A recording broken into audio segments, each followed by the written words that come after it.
and pass it on to the full Senate. Well, multiple tours in Iraq and Afghanistan are stressing the ranks of the U.S. Army. Last year, the Army reported 128 suicides, and in January of this year alone, there were 24 suspected suicides. One officer who knows the painful reality of suicide is Major General Mark Graham. Not a day goes by that he doesn't think about his sons. Second Lieutenant Jeffrey Graham, 23, killed by a roadside bomb in Iraq. The young leader was protecting his platoon.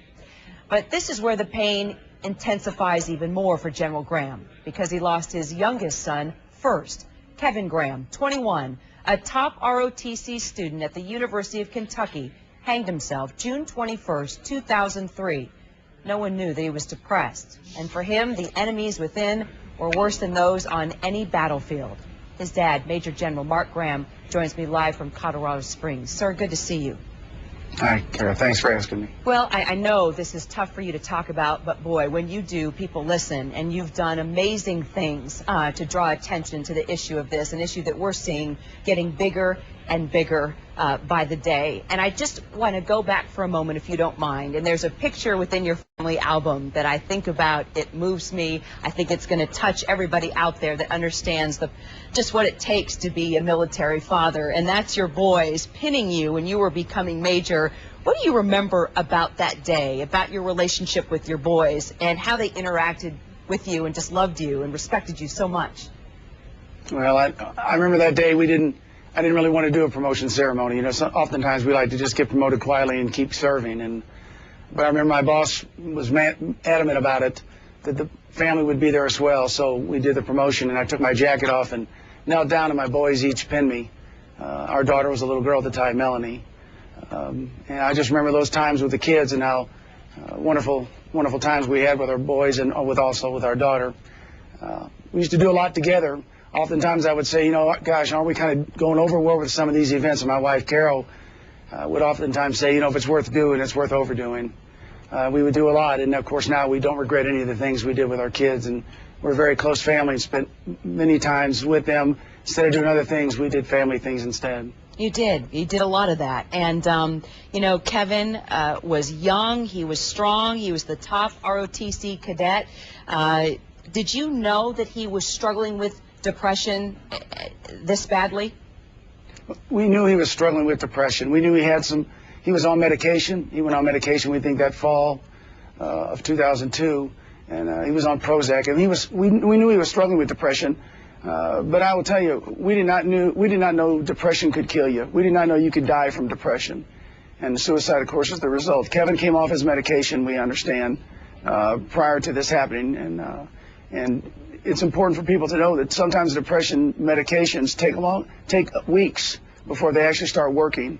And once they start working, you need to continue to take them unless you go to a doctor's care. You can't just stop them because the side effects can become exacerbated because of that. And General, you know, there's this stigma within the military that you got to be a man, you got to suck it up. You can't deal with post-traumatic stress. You can't deal with depression.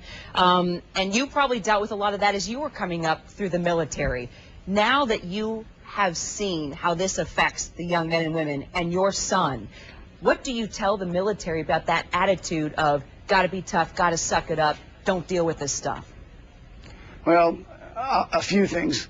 One is every door that a soldier walks through for help needs to be the right door.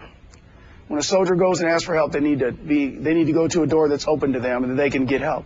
And we think we're fixing that. The senior leaders of our military, Admiral Mullen and the Chief of Staff, General Casey, and the Vice Chief, General Corelli, are personally involved in this. We want to make sure our soldiers know it's a sign of strength, not weakness, to come forward and get help.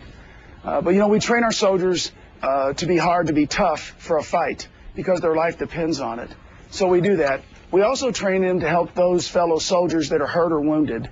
And if a soldier's got a broken leg, they know exactly what to do. They take them for help. So what we're trying to do now is get in front of suicide to help our Army understand the warning signs. What are the signs? What do you do if a soldier starts feeling sad, if you start seeing that sad feeling in them, or if they're not sleeping? Or if their attitude changes, or they start drinking too much, what do you do? Well, you do something. You don't just say, hey, you know, I'm worried about you. You need to take care of that. you take care of that. You know, we have a program in the Army called the ACE program, Ask, Care, and Escort.